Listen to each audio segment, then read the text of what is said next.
Much for that. Wow. Well, our theme for the summer of 2022 has been the long light of summer, finding rest, wonder, and joy. And here we are at the weekend that traditionally marks the end of the summer season, back to school time. A time that always filled me with dread when I was in grade school and high school. Still today, all you have to say is back to school sale, and I have a sinking feeling in my stomach. I can smell the cardboard of my book satchel, and yes, it reeked of cardboard, and it was supposed to look like leather, but nobody was fooled. I hated school. I really, really hated school. But, how come I hated high school and grade school so much, and then I fell in love with it, and I got a whole bunch of degrees. And, I'm always wanting to get another one. Well, because college classes were not like the classes, at least in how they felt in grade school and high school.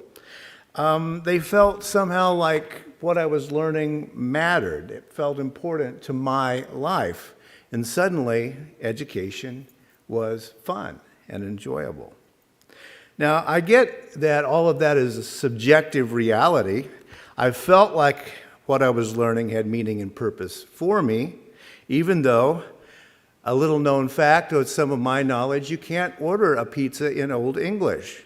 You just can't for several reasons.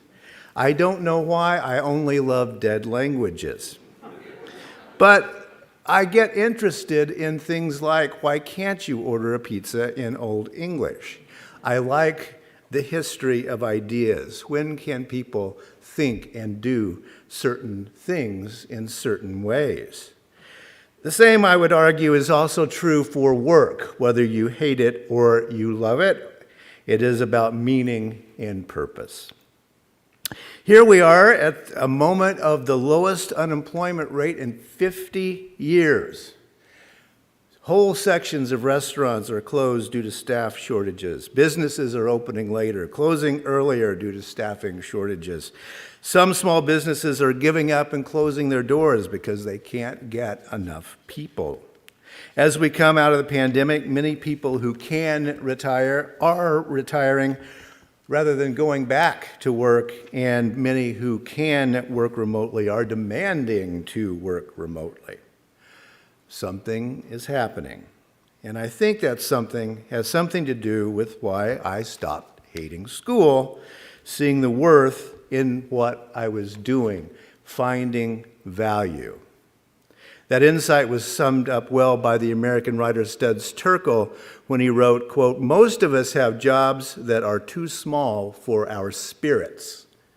Most of us have jobs that are too small for our spirits.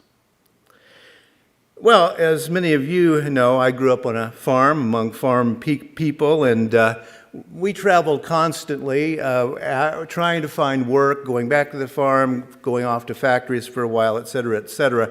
And when I was young, the common phrase for working off the farm was public work, as in she went off for public work and come back with a car and such as that, which fairly well summed up what farmers were looking for back in those days. Public work was about making money, then, if at all possible, getting back to the farm as quickly as possible.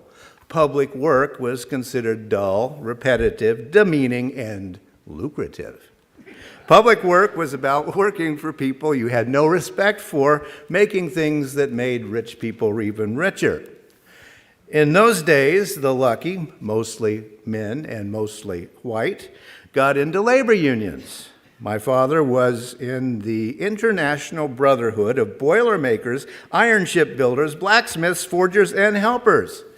And the term brotherhood in the title kind of says what they were in those days. The expectation was men, and mostly white men. Nowadays, the Boilermakers are part of the United Steelworkers Union, and actually, you may not know the whole title, but it's Labor Day weekend, so here it is, the United Steel, Paper, and Forestry, Rubber, Manufacturing, Energy, Allied, Industrial, and Service Workers International Union. And there are commas in there, and I think I got them in the right spot, right?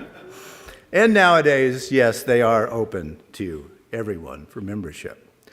Now, my mother and her generation also worked in factories, but women didn't get into labor unions back in those days. And that gender discrepancy goes way back. As a matter of fact, what I want to do is, celebrating a little bit about Labor Day weekend, is to talk about the 1912 Lawrence, Massachusetts textile strike, better known as the Bread and Roses strike. Now, in the early 20th century, Lawrence, Massachusetts was the center of textile manufacturing in the U.S., and the mills had drawn immigrants from all over the world. Workers there spoke over 50 languages. Also, due to the nature of the textile machines of the day, women and children with their smaller hands and arms were most of the workforce. The only labor union that admitted women in those days was the Industrial Workers of the World, the IWW, better known as the Wobblies because so many of their members spoke so little English that they were said to wobble, wobble, wobble, wobble, talk like that by the bigots of America. Now, that's the setup for the Bread and Roses strike. The phrase Bread and Roses occurred in a speech by a women's rights activist there on the screen, Helen Todd. Bread for all, roses too, she demanded. Then a St. Paul, Minnesota native, who I think, alas, St. Paul has probably forgotten, is James Oppenheim. He took that phrase and turned it into a poem published in Songs for the New Age. And then that became the lyrics for a song called Bread and Roses that is now associated with the labor union. Bread and Roses has come to represent the dual call of human beings seeking both livable wages and a flourishing, spiritually fulfilling life. Bread and roses. Now, one of the heroes to emerge from the Lawrence strike was Elizabeth Gurley Flynn. She was a member of the Industrial Workers of the World, and her fiery rhetoric led her to be called the Rebel Girl. And there was a song written called Rebel Girl that was written by the guy we're going to hear about at the end of today, Joe Hill, who licensed it in order to raise money for the IWW. Later, Elizabeth Gurley Flynn, by the way, as a result of the popularity and fame she gathered from speaking at this strike, went on to help form the ACLU, the American Civil Liberties Union. So basic health and safety measures, fair pay, shorter hours, that was the call. The results of the strike were not encouraging. Well, let's fast forward to today. Yes, the IWW did like their capitalist pig art, right, from the time period. There's Rebel Girl. You know, you couldn't sell singles back in those days, so you sold sheet music, right? So there's Helen off to form the one big union. Well, today, we can say, eventually, 25 years later, there were child labor laws passed. Eventually, women were allowed into unions that were not being constantly busted by the FBI. But we shouldn't let ourselves off too easily. An article in Bloomberg by journalist Claire Sudouth says it all. It's getting harder. Yeah, you've seen that headline, haven't you? It's getting harder to be a woman in America. Women hold 2/3 of student loan debt in the country. I hadn't known that when we talk about forgiving student loans, but yes, women hold 2/3 of student loan debt. Half of women aged 55 to 66 have no retirement savings.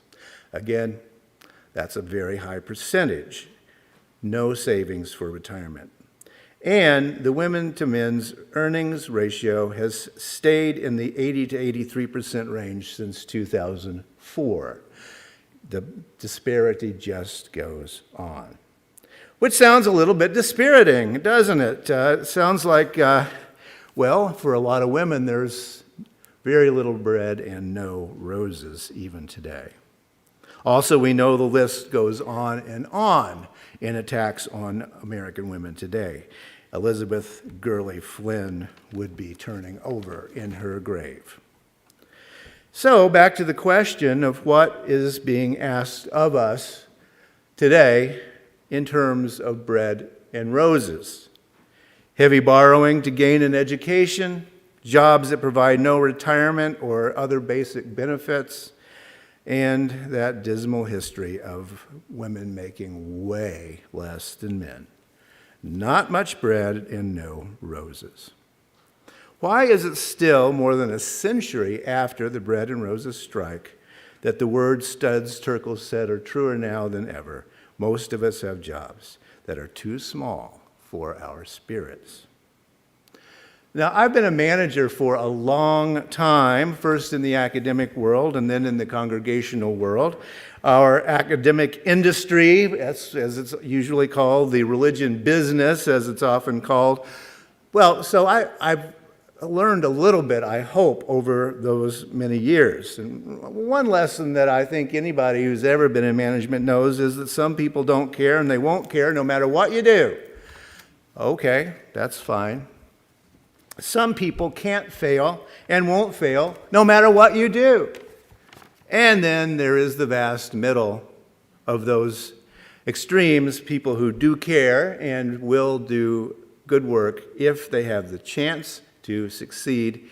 They will succeed if they believe in what they're doing.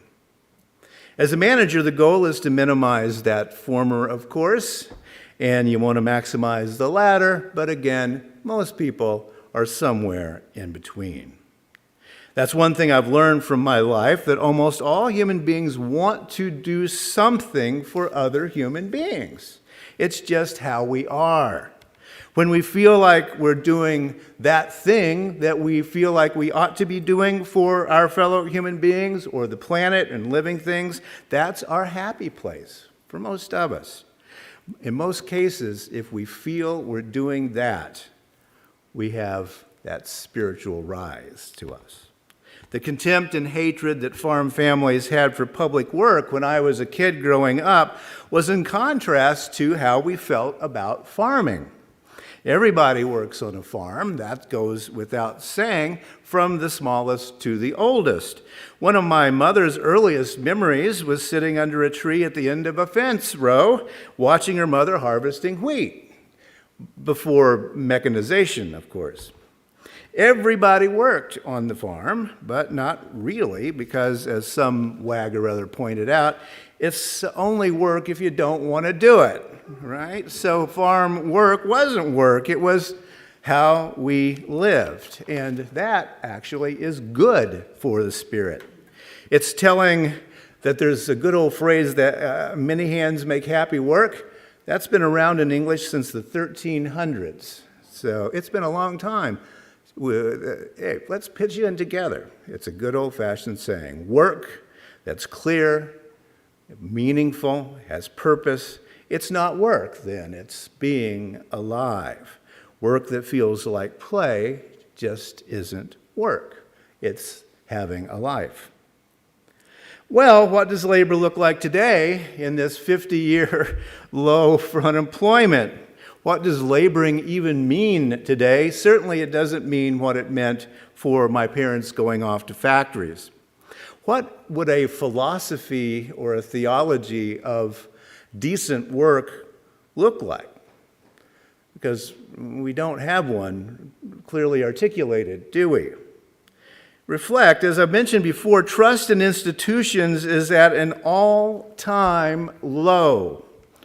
I've mentioned that before, except for labor unions, who score the biggest in terms of percentages of trust. Now, I wonder why that is. Well, I suspect that one reason is partly to do with that us factor. Unions are about solidarity. It's about sticking together. It's about having to trust each other. And we know that people are in it for the right reasons. Because Studs Terkel got it right. Most of us have jobs that are too small for our spirits. If you haven't read that brilliant book of his called Working, do yourself a favor, Studs Terkel Working. It's a brilliant, brilliant book because he was able to ask people deep questions about what they really cared about. And what's apparent in that book, and what I've learned in my life of watching farm life die off, well, the thing is, managing human beings is about finding your own joy and everyone else's. People don't want to work, but people do want something valuable to do in their lives, something of value. And so that's the deeper question for those of us who believe in liberal religion and liberal society is what is a liberal view of making meaningful work? And I don't think we really have an answer. Shouldn't our laws and our cultural assumptions reflect our liberal values? Values that, the inherent worth of it and dignity of every person. There's your roses, there's your flourishing. That's what female workers were asking for back in 1912. I can honestly say that my mother never got either bread or roses from any of her public work. And think about your mother and your grandmother. How did it work out for them? Often not very well. But that's what we are called to do, is create a situation in which we have both bread and roses.